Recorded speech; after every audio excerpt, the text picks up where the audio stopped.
Hi, I'm Boney Kapoor. Z Studios and me have produced this film Thunivu, releasing on the 11th in Tamil Nadu and across different states and in overseas too. I hope you all go to the theatres to watch the film, enjoy the film, as we've enjoyed making the film. How can I say? I can't distinguish between my films. See, it's like asking a father which son is your favorite or which child is your favorite. I enjoy the journey of filmmaking, whether it's Thunivu or Valimai or Nirkonda Parvai or Ninji Ki Nidhi, Vitla Vishesham, Maidan, Mili, Mr. India, whatever. I mean, No Entry. All the films have been a very enjoyable trip, and only when you enjoy the process of your work, it reflects in your work. Sometimes you're successful, sometimes you're not successful. And I hope this time we are successful because the team has worked very hard. Ajith has given his best, Vinoth has given his best, Gibran has given his best. The supporting actor Manju, Warrier has looked very glamorous and done her best. Then the other actors too have given their best.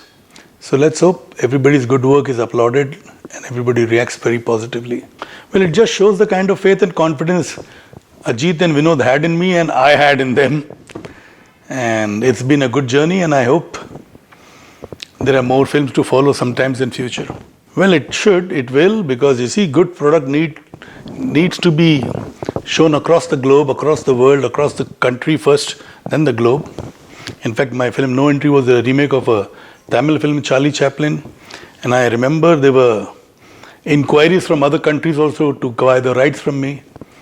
So it's something which there should not be any taboos. There's nothing wrong in remaking. Even, Hollywood also remakes films. In fact, 10 Commandments was made a couple of times by the same director. Benner was, there are so many instances. So many films which have been made earlier than remade. And sometimes a Japanese, like Seven Samurai was made into Magnificent Seven. So there are so many French films have been made into English. So many Spanish films have been made into. Korean films today are very popular. They are made into several languages. So there's nothing wrong in remakes. Of course, the remake trend has slowed down a little because of the OTT. Because on OTT you get the various languages which the audience are able to consume. For instance, a Spanish film is dubbed in Hindi too, a Spanish film is dubbed in English too. So the audience across countries, they can consume it, they enjoy it, and they understand. There are so many television shows.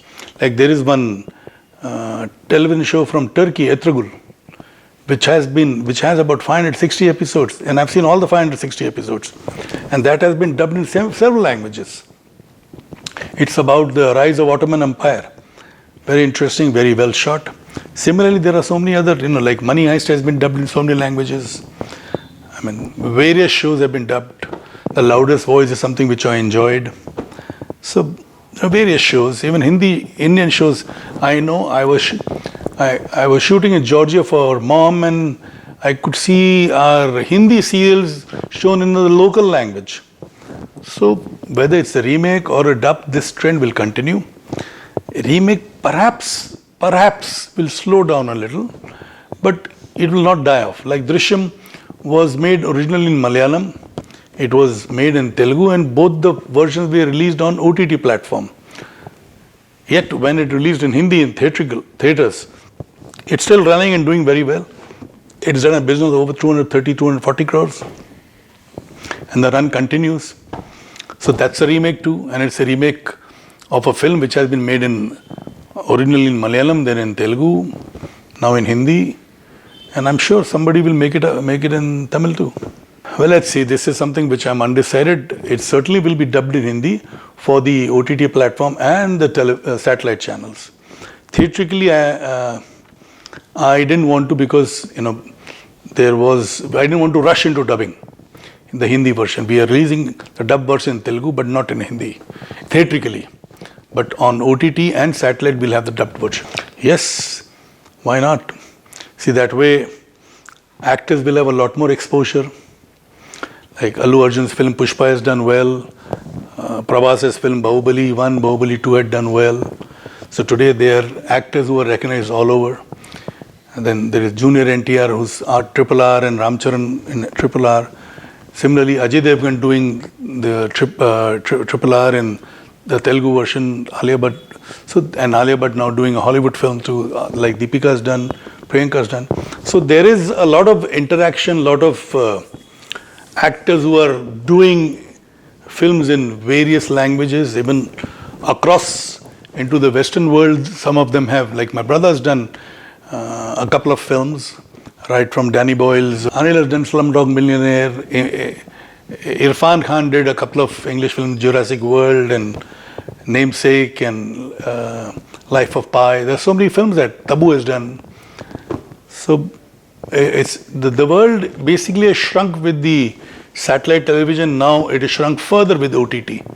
So there's no harm for actors to work across different mediums, different languages. And it's happening, so it's good. Well, the plan will be revealed soon. As of now, I'm just working on a few projects. So let's see, in some time, probably it will be out in the public domain. Well, I don't believe in that. Basically, I feel it is the content which rules the minds of the audience. Otherwise, why would Love Today do so well? Why would Mani Ratnam's film do that well? And in the past also several films have done well without known actors. So I don't think, yes, they are popular, they are very popular. So all these popular actors are almost like centre forward in a football game or a hockey game. Only if they get a good pass they can score a goal. So which means content is always important and it will remain important. For me, content is number one, then rest follows. I will definitely be glad to work with newcomers. I've done that in Hindi and I will continue doing that in whichever language I make films, depending on the kind of subject the director or the writer comes up with. I've given breaks to so many new directors. So many directors from Tamil industry have done their first Hindi films with me. Director from Telugu industry have done their first Hindi film with me. So like Jiva did his first film with me. Prabhudeva, first Hindi film he did with me. Bapu Garu did his first Hindi film with me. Agatyan did his first Hindi film with me. Surya did the only Hindi film with me. So there are many such instances. I don't even recall. Vamshi from Telugu did his Hindi film with me. They had never done any Hindi film before. So I don't really have a mindset that no, I will work only with this director or this actor, or I will only work with stars. I've done films with newcomers too, or upcoming actors too. And I will continue. That's something, the subject has got to appeal. For me, it is subject which matters the most. Sometimes I'm right, sometimes I go wrong. Well, it's a very transparent distribution company and it has impeccable record, and it has today it commands good respect from the exhibitors and they get the best terms. And they have a fantastic business acumen. They know the potential of each area, each theatre. So which is the hallmark of a good distribution company, and that's what Red Giant is. Well, I have posted what I felt. I've expressed myself in the best way I could. I can't be going to rooftops and shouting. I've expressed it on my post. It is for the audience to understand. I leave it to them to understand. And I hope they rightly understand what I meant to express. I was happy, I am happy, and I hope I remain happy even post-release. Well, that's something very personal. I would not like to share anything which is not in public domain. Our relationship is sacred and I want it to remain sacred. Well, I don't have any thoughts on it as of now. Let's see what holds in future, but definitely no biopic.